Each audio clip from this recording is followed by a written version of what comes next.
Canada में G7 summit चल रही है और प्रधानमंत्री नरेंद्र मोदी से इसमें हिस्सा ले रहे हैं। भारत G7 का एक औपचारिक हिस्सा नहीं है, लेकिन कनाडा के प्रधानमंत्री मार्क कार्नी के निमंत्रण पर आउटरीच पार्टनर के तौर पर पीएम मोदी समिट में हिस्सा ले रहे हैं और ट्रंप वहां से वापस लौट आए हैं। गौरव सावंत सीधे इस समय हमारे साथ जुड़ चुके हैं, हमारे साथ ही। गौरव, हम प्रधानमंत्री नरेंद्र मोदी के इस भाषण की बात तो करेंगे ही करेंगे आपसे, लेकिन ट्रंप ने जो धमकी इस समय दी है आज की रात, ईरान पर कितनी भारी?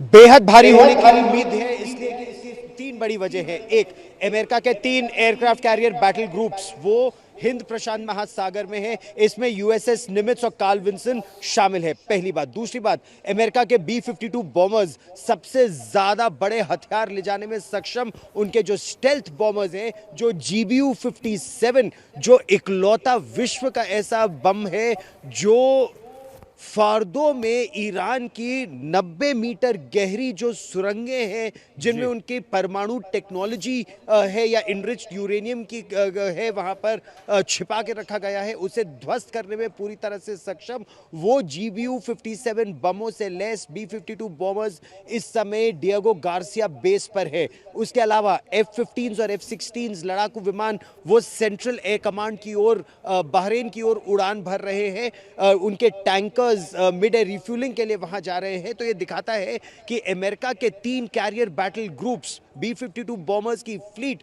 और F-15 और F-16 लड़ाकू विमान की बड़ी स्क्वाड्रन्स वहां पर जब भेजे जा रहे हैं, इसका मतलब 2 है। एक, या तो अमेरिका वार करने वाला है, या फिर क्योंकि ईरान पर बड़ा वार हो सकता है तो उसके पलटवार से अमेरिकी इंटरेस्ट को बचाने के लिए अमेरिका अपनी शक्ति उस क्षेत्र में बढ़ा रहा है। तो अगले 24 से 48 घंटे सईद इस मध्य पूर्व के क्षेत्र के लिए बेहद संवेदनशील, बेहद खतरनाक। गौरव, हमारे साथी सुमित भी हमारे साथ हैं, वो आपसे एक प्रश्न करेंगे। सुमित,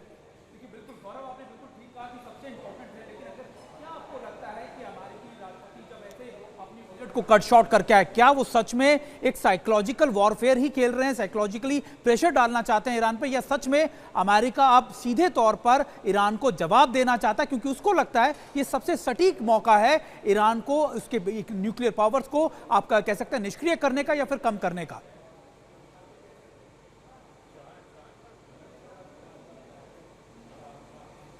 ईरान अपने सबसे कमजोर स्थिति में है। इतना कमजोर ईरान पहले कभी नहीं था।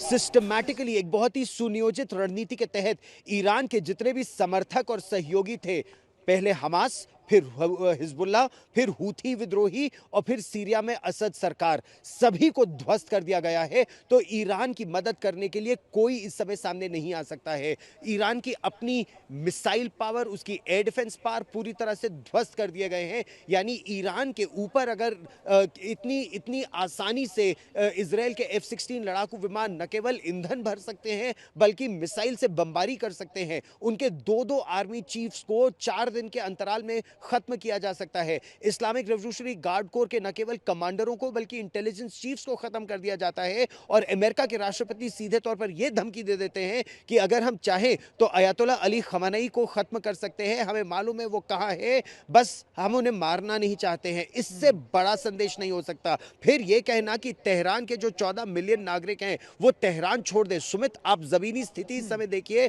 तेहरान से बाहर निकलने के लिए तांता लगा हुआ है लोगों का। वो जो मिलिट्री बेस के आसपास रहता है वो निकल के जा रहा है। यानी अगले 24 से 48 घंटों में जबरदस्त प्रहार हो सकता है। सही, तो इसका मतलब क्या हुआ गौरव? गौरव, इसका मतलब क्या हम 2 संभावनाओं पर विचार कर सकते हैं? एक तो तेहरान बिना शर्त के युद्ध विराम कर ले, या अमेरिका उस पर हमला कर देगा। किसकी संभावना अधिक?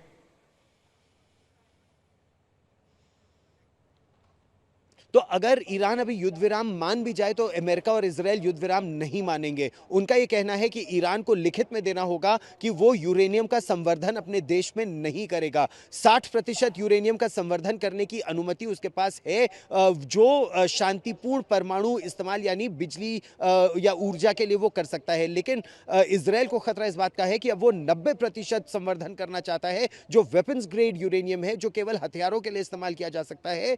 और उनका आकलन आकलन ये है, यानी बेंजामिन नेतन्याहू इजराइल के प्रधानमंत्री का कहना है कि 9 एटम बम बनाने की क्षमता बिल्कुल तैयार कर ली है ईरान ने, और अगर अभी फार्दो पर हमला नहीं किया गया, क्योंकि देखिए इस्फहान को ध्वस्त कर दिया गया है, नटान्स को ध्वस्त कर दिया गया है, मिसाइल लॉन्चर्स को ध्वस्त कर दिया गया है, मिसाइल बेसिस को ध्वस्त कर दिया गया है, केवल फार्दो को अगर ध्वस्त कर दिया जाए तो इजराइल का मानना यह है कि कई वर्षों के लिए जो पूरी न्यूक्लियर प्रोग्राम है वो कमजोर हो जाएगा, खत्म नहीं होगा, क्योंकि ईरान के पास न्यूक्लियर साइंटिस्ट बहुत है। आपने टॉप लीडरशिप मार दिया, लेकिन सेकंड लीडरशिप और थर्ड लीडरशिप समय तक तैयार चीजों है। को फॉलो करते आए हैं। गौरव, एक और चीज मैं आपसे समझना चाहता हूं, ये तो तय है कि ये मौका इजराइल और अमेरिका के लिए एक बहुत अच्छा मौका है, लेकिन जब आप ईरान की बात करते हैं, जब आप ईरान को देखते हैं, ऐसा लगता है कि ईरान के लिए न्यूक्लियर पावर से ज्यादा, या न्यूक्लियर आप कह सकते हैं कि अपनी शक्तियों को बढ़ाने से ज्यादा अब ये मौका अपने सर्वाइवल को लेकर है, क्योंकि अब अगर ईरान ने घुटने टेके तो निश्चित तौर पर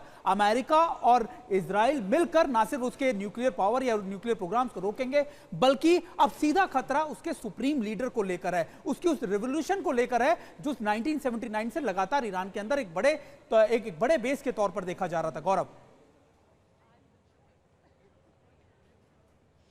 ईरान वैसे जैसा आप भली भांति समझते हैं एक सिविलाइजेशनल स्टेट है, हजारों वर्ष पुराना पर्शिया का इतिहास रहा है, विश्व की सबसे प्राचीन सभ्यताओं में से एक ईरान की सभ्यता है, और वो सभ्यता इस समय जो उसकी लीडरशिप है वो खतरे में है। यानी अयतोल्ला अली खamenei, बार बार बेंजामिन नेतन्याहू भी यही कह रहे हैं, और आज तो अब से कुछ घंटों पहले डोनाल्ड ट्रंप ने भी ये कह दिया, सरेंडर किसके लिए कह रहे हैं? अयतोल्ला अली खamenei के लिए, यानी जो उनकी रिजीम है, रिजीम चेंज ऑपरेशन। बार बार इजराइल कह रहा है कि नहीं, हम रिजीम चेंज ऑपरेशन नहीं चाहते, हम केवल अपने देश को सुरक्षित रखना चाहते हैं, लेकिन इंडिकेशंस अब ज्यादातर यही है कि कोशिश उनकी है कि रिजीम चेंज ऑपरेशन हो, जो कहना आसान है करना मुश्किल। पहली बात, क्योंकि अब देखिए ईरान में भी दो तरह की सेनाएं हैं, एक उनकी मिलिट्री और एक इस्लामिक रेवोल्यूशनरी गार्ड कोर, और इस्लामिक रेवोल्यूशनरी गार्ड कोर वहां बहुत